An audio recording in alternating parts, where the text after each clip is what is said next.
Clowater hopes there is still some time to change a plan to turn the province's most iconic mountain into a hub for snowmobiling. Clowater raised concerns about the Mount Carleton proposal last fall, and she met again with tourism officials a couple of weeks ago to get an update. Roberta Clowater is Executive Director of the Canadian Parks and Wilderness Society, New Brunswick chapter, and she is with me in the studio now. Good morning. Hi, Terry. Okay, for people who aren't familiar with the snowmobile plan, what is it exactly? So basically the plan is to upgrade and allow snowmobiling in more parts of Mount Carleton Provincial Park than is currently allowed. Right now there's one throughway snowmobile trail that has been in existence in the park, and it's on a road, an existing road that's normally used by cars in the summertime. Right. And they want to expand the number of trails where snowmobiles are allowed to use in the park, and also upgrade some of them with more substantial bridges, because currently they're not very safe, the bridges that they're using. The big concern that we have is that the new part of this plan would be to allow snowmobiles and encourage snowmobiles to go up the side of Mount Carleton itself, the mountain, which is the iconic namesake of the park and the highest peak in the Maritimes. And what damage would the snowmobiles do? What's wrong with that actual plan? Well, we're really concerned about the preparatory work that's planned to be done to allow the snowmobiles to go up the mountain. They plan to make the trail much wider so that the snowmobile groomer can go up the trail in the wintertime. And the plan is to make the trail 12 feet wide, 12 feet high, so removing trees and shrubs along the side to allow the groomer to pass, and also up 12 feet to allow the groomer to pass under. And we're really concerned that this is going to remove a lot of the shade along that trail, and it could have an impact by allowing snowmobiles and motorized vehicles in the winter. It could have an impact on wildlife habitat during the winter time. It will also probably reduce the appeal of that trail for non-motorized users in the winter time, because people aren't going to be as interested in snowshoeing and cross-country skiing up that trail if they might be encountering snowmobiles along the way. And has the government explained to you why it wants to do this? Well, we feel that the rationale that's being given for actually allowing snowmobiles on Mount Carleton itself is really quite weak. There hasn't been a full socioeconomic analysis to determine how this new use might impact negatively the use of that trail at other seasons of the year and even in the winter. So we feel that it is, they're only listening to one side of the equation from an economic perspective, and that's the Snowmobile Federation, who did a study to make this proposal to encourage that kind of development there. But they haven't done any sort of counter survey or other collected any other information about what the negative impacts might be on the reputation of the park as a wilderness destination, or how it's going to impact the trail users who currently use it at other seasons of the year. Is there a middle ground between the people who want to increase access to the snowmobiling community to the park versus saving Mount Carleton from that extra work that you just described? Is there another spot that they could put the destination, the snowmobile destination, that wouldn't affect the mountain itself? Well, in fact, what we have basically said that we don't have a concern with the plan to have snowmobiles on roads where cars normally would go in the summertime. So those are already existing roads that are used by motorized vehicles, and they're already to the proper width and everything, so it wouldn't require much extra development. So we feel that it's, that we are meeting them halfway in a way by saying that, we're not totally opposed, even though it is a wilderness park, and we would normally say that probably snowmobiles wouldn't necessarily be appropriate, that because there are existing snowmobile trails in those parts of the park that it seems, and they're normally used by cars in the other seasons, that seems to be the middle ground. But it doesn't seem appropriate, and in fact we're quite astonished to even think that this idea of sending snowmobiles up the side of Mount Carleton and allowing them and encouraging them has gotten as much traction as it has within the department, because this is the wilderness icon of New Brunswick, and other places that have similar wilderness icons like Baxter State Park don't allow snowmobiling on their mountains. Okay, so you were talking to the people in the tourism minister's department? Yes. Okay, and so they're looking at this as potentially a tourist development strategy. Yes. Okay, we asked the minister to come on the show today to talk about it. He wasn't available, but we did get an email from his office which contained this comment, and I'll read it to you now. Mount Carleton is and will remain a wilderness park.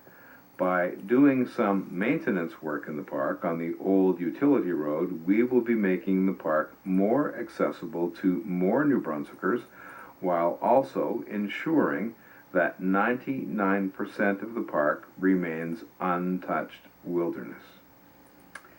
Well, it's an interesting interpretation. I have heard this concept as well, that they're trying to link it to a safety issue. And there is significant erosion on that trail. It's called the East Trail, and it used to be the old fire road before the park was established. And on that East Trail, there's a lot of erosion currently. And there are things that could be done to make that trail safer. And so resurfacing and dealing with some of the erosion issues at key points along the trail is important. They'll need an engineering plan to figure out how to do that. They don't have one currently. So there's nothing for us to look at to see, what the scope would be or what their plans might be for that in detail. So that's a separate issue, to have it made safer. And you don't need to widen the trail. And in fact, it probably wouldn't be the best thing to widen the trail to 12 feet in order to do that. So you can make it safe, make it wide enough so that they can access it with a four-wheeler if they need to rescue somebody from the mountain or something like that. And you don't need to widen the trail considerably to do that. It's a totally separate issue from whether or not they're going to widen it to allow snowmobiles. And it feels like they're trying to join the two ideas as though they must go together, and they don't actually. Camouflage. Well, that's perhaps, or perhaps they've convinced themselves that they are joined. I don't know what the problem is there. Have you had any discussions with the Environment Department? It would, most people would imagine that if there is going to be a negative impact on the environment in a provincial park, that the Environment Department would somehow be curious, at the very least, about what's being proposed. Have there been any discussions with the Environment Department? A lot of the rules that the Environment Department enforces are related to water crossings and impacts on water, and so this trail doesn't happen to be in a position where that would be an impact. Understood. The areas where they're going to be constructing bridges, they actually need to get the permits, and they actually need to do things appropriately given the closeness to the water that they will be in. But you know government fairly well. Which department in government, or who in government, is responsible to ensure that the protected natural areas that we have are in fact protected? Well, this is a problem that right now we're identifying at CPAWS, is that it appears that because the Department of Tourism is managing parks, and DNR department, well, not called DNR anymore, Natural Resources actually manages protected natural areas, that the parks are falling through the cracks of the protection side of the equation, because the staff that would normally look after protection of habitat and conservation of natural areas are located in a different department. And so there's not an awful lot of cross-pollination of ideas between the two departments at this point. I'm hoping that as the management plan process proceeds, currently there's no management plan for Mount Carleton, but they're supposed to be developing one, that more of these ideas will become integrated. But unfortunately, we're in a gap where this particular development has fallen through the cracks of that kind of decision-making process, and there's been no public consultation. So it's all happening behind the scenes with people who are more attuned to the tourism operations side of parks management than perhaps the natural areas and habitat conservation and ecosystem conservation element that also needs to be integrated into parks.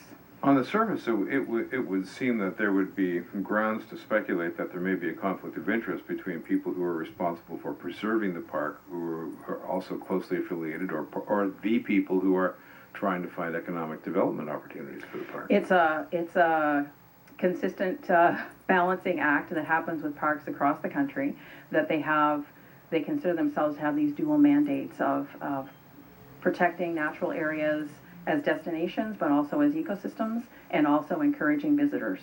And it is a balancing act. I understand how tricky it is, but doing everything behind the scenes and not bringing people in who have good expert advice on a lot of these different issues. For example, they could be getting expert advice from other people who manage mountainside trails and wilderness parks that are not too far away from us.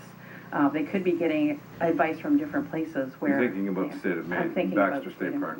State of Maine and Baxter. So it's not helping to be keeping things inside the department so much, so that we really do need to open things up more and have more people scrutinizing what's going on. There's been very little scrutiny. There's been an awful lot of personal opinion, I would say, within the department on what needs to happen, and lots of people don't seem to see, they sort of shrug their shoulders and they don't seem to see much of an impact with respect to snowmobiles going up the side of Mount Carleton.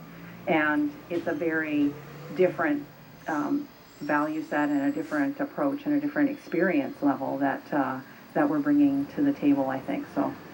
There has been some agreement from the government that there are rare plants that need to be protected. Archaeologists have recommended that they restrict the disturbance on 2 areas of the park. Does that satisfy any of the concerns that you have? Well, those are things that you would normally want to happen if a development is happening in the park. And so those obviously need to happen. Those are regular things that you would do pre-development of a site. But that doesn't satisfy the concern I have, that I don't think that snowmobiling is appropriate up the side of Mount Carleton itself. And even if they did rare plant surveys, that's not going to address that problem.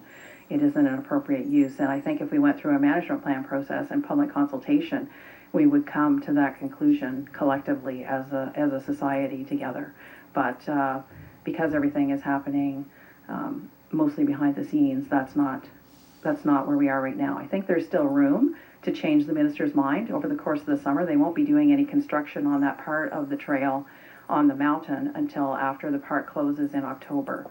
So we still have the summer. If people are interested in this, if people are concerned about this, I think they do need to make their feelings known to the minister and perhaps their own MLAs, because there have been attempts to convince the minister already, and it seems not to have swayed him. So perhaps we need to take people's concerns a little bit more broadly to the rest of the government.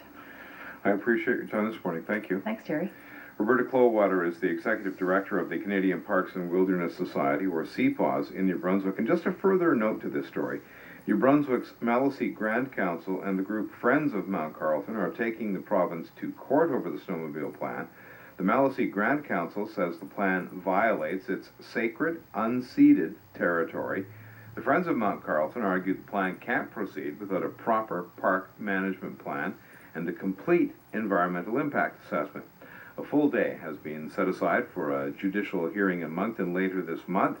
Any thoughts on what you heard, please get in touch. We'd like to hear from snowmobilers out there. Is Mount Carleton the right place for your sport? Why do you want to snowmobile up Mount Carleton? How do you want the park developed, or do you want development at all? Get in touch, info@Fredericton@cbc.ca. Talk to me on Twitter @SEGUINCBC. And Facebook users, you know that you can always access our CBC New Brunswick Facebook page. And while you're there, why don't you just click that like button, please. John Holt writes on Twitter, my wife and I hiked Mount Carleton last summer and planned on going back. I'm not interested in taking a highway up the mountain. So thank you, John Holt, for your comment. Your name goes into our Listener of the Week draw. Good morning, CBC listeners.